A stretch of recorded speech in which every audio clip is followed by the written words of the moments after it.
We assume Russia's campaign targeted all 50 states. Homeland Security Secretary Kirstjen Nielsen delivered a blunt warning to the country's top election officials.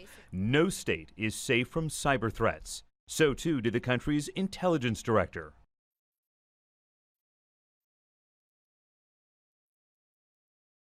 Do you think states are doing enough to take the threat seriously? Yes, I do. Tom Hicks is chairman of the U.S. Election Assistance Commission, which just handed out $380 million to states to strengthen their voting systems. But nearly 70% of the states waited more than 2 months to ask for the money. Now that the last state, Maine, requested it Friday, there's no requirement they spend it to protect November's midterm elections. How long do states have to use that money? They have 5 years to use that money. So would you advise them to use it sooner? Exactly. And that's not the only missed opportunity. We've learned just 18 of the 50 states have asked the Department of Homeland Security for free risk and vulnerability assessments. DHS won't reveal which ones, citing security. And only about half of state elections officials eligible for permanent security clearances from the federal government have them. They need that clearance to receive ongoing classified information about threats. We asked Chairman Hicks about that, and we're stunned at his answer. Security clearances take time to get through. Right, so about 88 of the 150 eligible have them. For instance, my security clearance has not come through. I've requested it, but we're working to make sure that it's done correctly. So the chairman of the Election Assistance Commission does not yet have their security clearance? Correct. Isn't that a problem? Well, we're working on correcting that problem. That's a problem. Jim Kondos is the Secretary of State of Vermont and the president of the National Association of Secretaries of State. Next up will be Charlie for the state of Mississippi, which met this past weekend in Philadelphia. Kondos showed us the scale and scope of the ongoing cyber attacks on his own systems. We're getting upwards of 2 million hits a day. Approximately 800,000 of those we suspect are unauthorized attacks. 800,000? Correct. That's 40% of all web traffic every day to your state websites you believe could be malicious. We believe that that's so. That's a stunning number. It is. In fact, it shocked me. And that's just for Vermont. DHS told 21 states hackers probed or attacked their election systems in 2016. This year, a dozen states have at least one precinct that uses electronic voting machines that do not leave a paper copy of cast ballots, making it impossible to recreate a tally with paper if someone tampers with a machine, leading House Democrats to label those states and 6 more as the most vulnerable in the nation. Still relying on paperless machines worries Kondos. You believe that the states that use voting equipment that do not keep a paper record of every cast ballot should change their election machines? Yes. Why? Because we think that going back to paper is necessary to protect the integrity of our elections. One estimate found replacing all paperless machines and fully securing elections would cost $1.4 billion. Updating 11-year-old guidelines at Chairman Hicks' Election Assistance Commission would cost far less.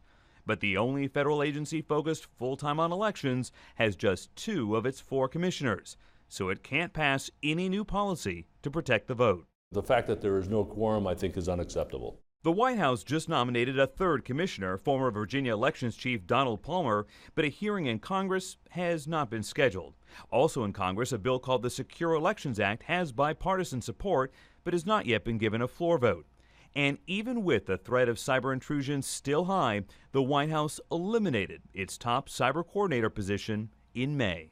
In Washington, Mark Albert, Hearst Television Investigates. In Las Vegas, land of luck and legend, a bunch of hackers rolled the dice to see if they could expose weaknesses in our elections. And they did. Some while playing a winning hand. A hand with yellow fingernails, cartoons, and stuffed animals. I am 11 years old. I'm 11 years old. 7 years old. 11 years old. And 7.5. These kids managed to manipulate replicas of election night results pages in key battleground states from 2016. We're moving to Iowa. Pages built, organizers say, using actual vulnerabilities previously reported. Is this pretty easy for you? Yeah. To prove it, Jonathan Lenski from New Hampshire made it appear as if I won the election.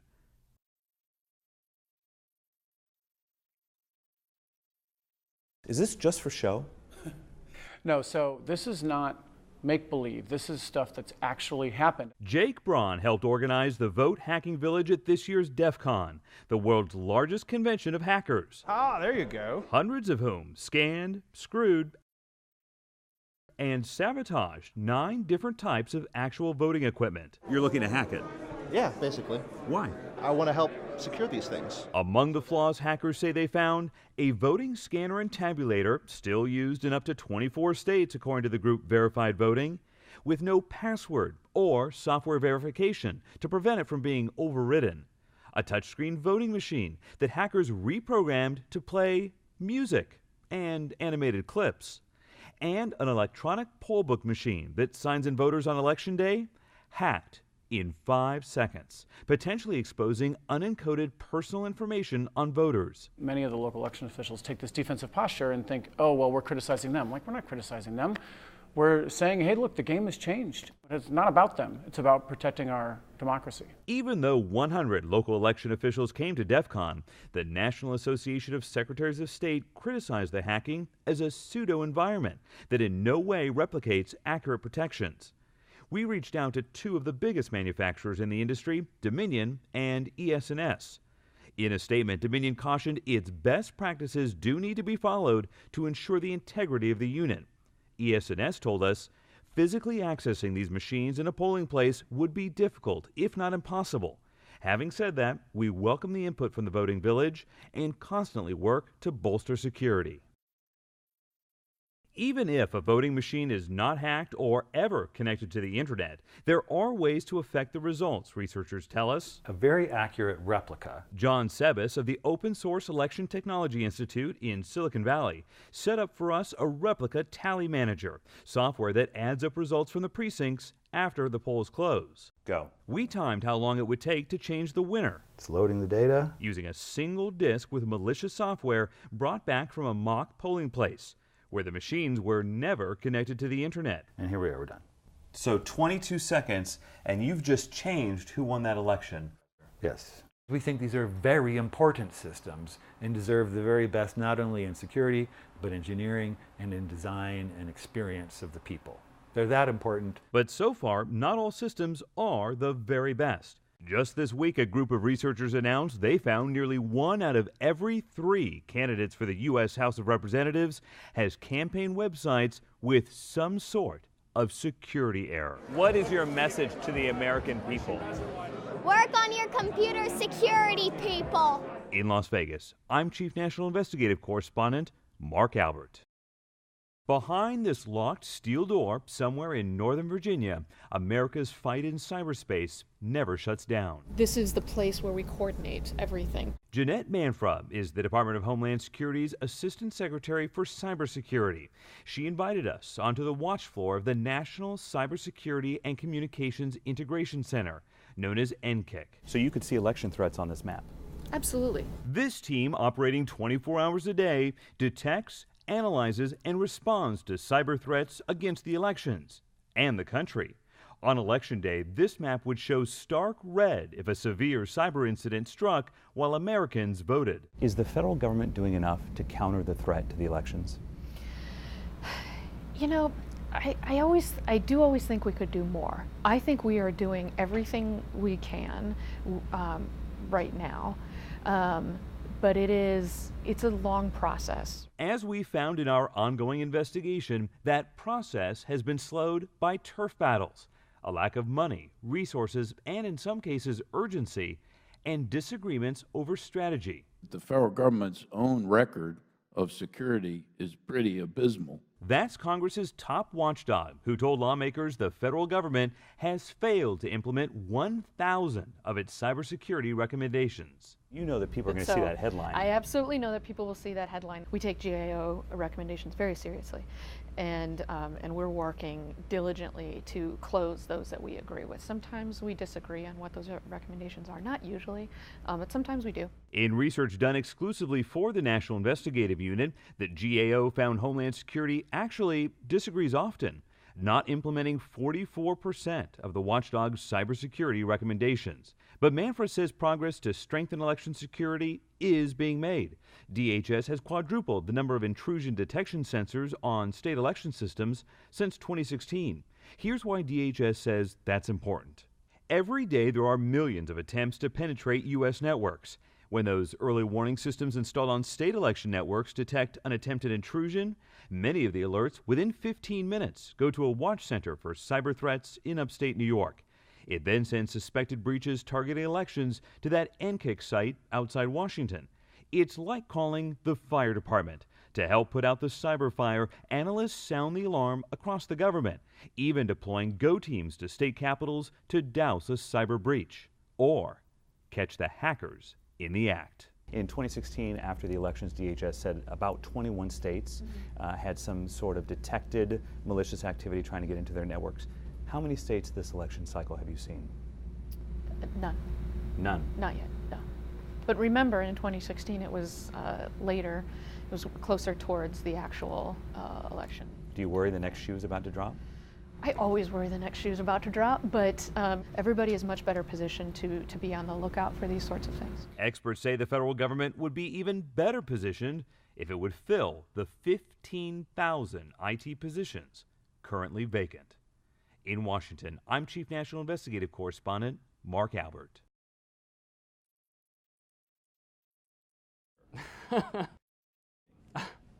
This is a really big team working on this problem. In fact, the team Nathaniel Gleischer works with as head of cybersecurity policy at Facebook just got a whole lot bigger.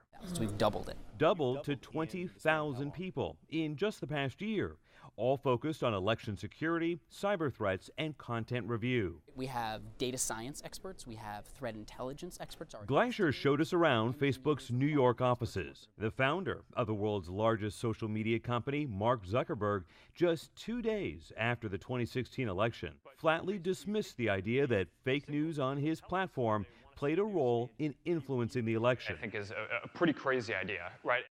But this year, Zuckerberg told lawmakers he had changed his mind. We didn't do enough to prevent these tools from being used for harm as well. And that goes for fake news, foreign interference in elections. We were too slow, and it meant we missed things. And what we've been focused on is making sure that that doesn't happen. That's why this is such a high priority. That's why we're laser focused on this. In advance of this year's midterm elections, Facebook says it has taken down 1.3 billion fake accounts, built an election war room, and expanded partnerships with federal agencies, rolled out free security tools for candidates and campaigns, and launched an ad transparency database.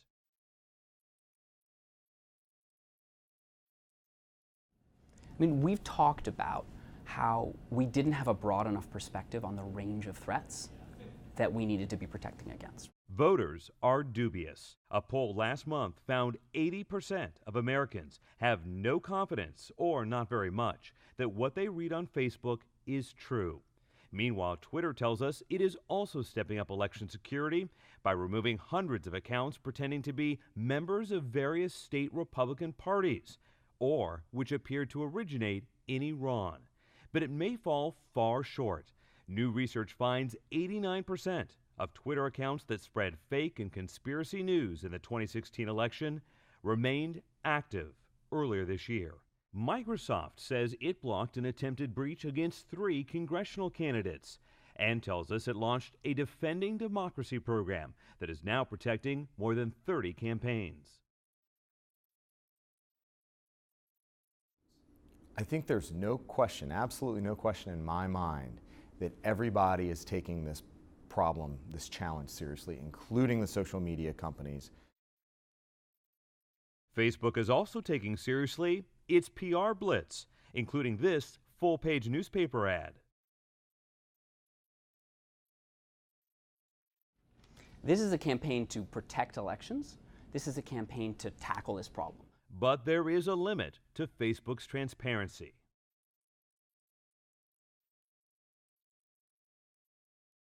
No. Is Facebook being as open and transparent as it should be on this topic? We've been pretty driven to be as open and transparent as we can be. In any security space, you always have to be careful that what you're doing isn't playing into the hands of the threat actor. So we have to be careful. In New York, I'm Chief National Investigative Correspondent Mark Albert.